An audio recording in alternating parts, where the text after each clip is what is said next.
amazing time to discuss sports. This is Hilly Sports Short Fire.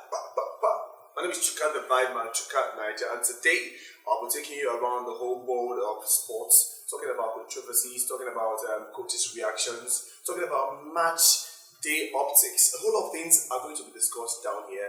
I'll go and come back, and then I'll introduce the guest for today. Please don't go anywhere.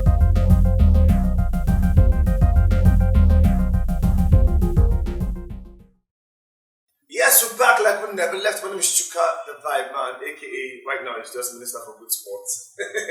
And today I've got the guest for today's program, Mr. Kaycee. How you doing? I'm fine. Welcome to the show. Yeah. There are many things to talk about, many things to discuss in the world of football and sport.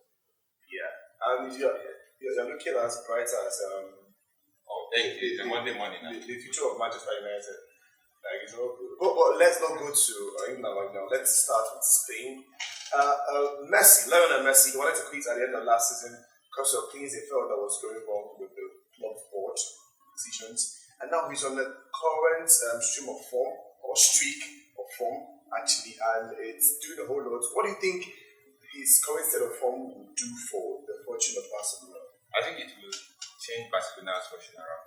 For the first time in a long while, they were able to win 3 consecutive away games for the first time this season. And they really, since like Koeman has found the formula, he has found out how to blend them. Osman Dembele, Antonio Griezmann, Messi in the attack, and it's working for them. And I think it's coming at the right time, given that next month they're going to play Paris Saint-Germain. And then they also have the right form, and not in the right form now that they have Madrid faltering somehow in the title race. So I think it's going to be a good one for them. Whether it will be enough to change their fortunes around, because Atletico Madrid have already started on the good notes. Though Madrid is faltering, but this run of games now has given them confidence to complete the remaining part of the season.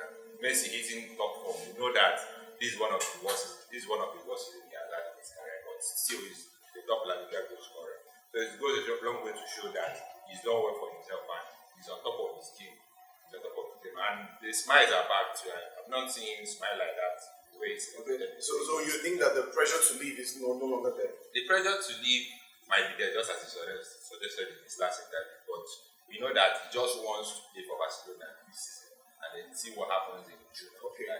You mentioned that they'll be playing PSG sometime in the next month, right? Yeah. Talking about PSG just has a new coach, like we mentioned last week, Mauricio Pochettino, the amazing Argentine. Yeah. Really. So now a whole lot of things are expected from this guy to deliver. PSG hasn't won the Champions League in like ever, really, and a whole lot of players there like Kipembe, Pogba have won the World Cup, and they are expecting to complete their cycle with the Champions League. Really. Now, what do you think is? It's not a must that he achieves everything, really. What do you think is the minimum expectation from Mauricio Pochettino? I think the minimum, if somebody is at a coach that has a 75% win rate higher, you know it's going to be a very difficult task for you, given that PSG decided to follow the trend that we've seen in European clubs and hiring former players to come and play for them. But I think their own is based on competence of the manager, not because of any other thing, or maybe size or some of the people. So you're going to say that Thomas Tuchel didn't do enough? Thomas Tuchel did enough. 75% win rate and the Champions League final is enough. But I felt that he wasn't able to play courtroom politics with now that some of the players got him. And that was what cost him. So they're talking about Mauricio Pochettino. I think first of all he's expected to win the league.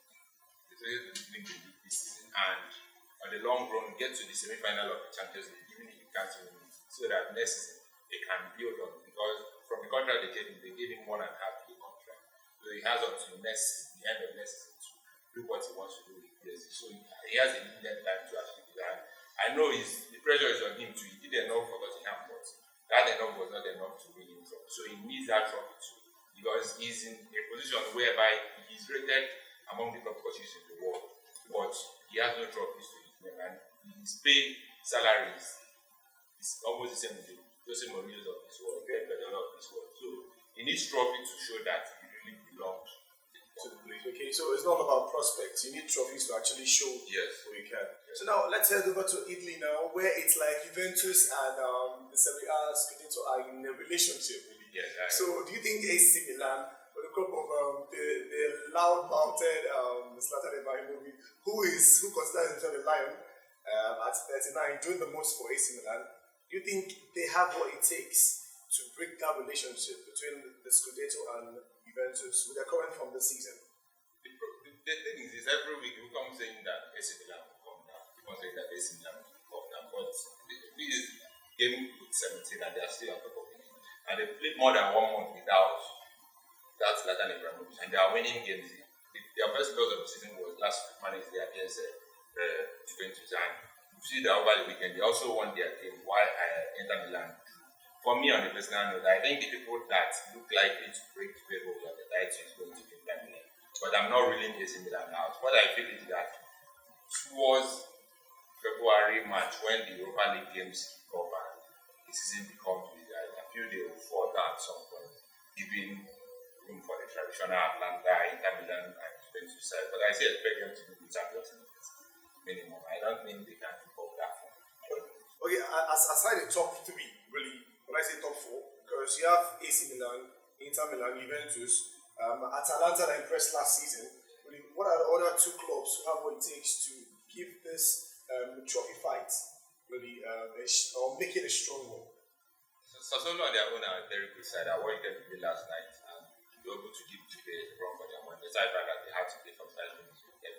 Juve scored and they were like before Ronaldo and Ramsey had to tie up the game. And I've watched them over the lines of Boga, Robbie, and they've been doing well for themselves this season. I think they're not really in the title race, but they can go along with maybe top 4 exciting in it. Then you also talk about AS Roma, and you know that traditionally they're always there. They're not in the top 4 and the top 5. Then you also have a Napoli that had our own ball because so they're doing the most 2 months also because of injury. So I think these teams will be in and around the table. And even the squad that Kaycee has, I expected them to contest for the title, but they've struggled in recent times.